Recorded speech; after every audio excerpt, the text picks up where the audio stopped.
dumami ng dahon. Yan, magtatanggal ng mga dahon. Dahil ang dahon, sa dahon na daw napupunta ang sustansya.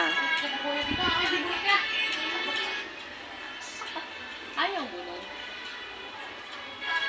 Yan, dami niya ng bulaklak. Para yung bunga ang tataba, hindi yung dahon. Tsaka yung nagtatanggal.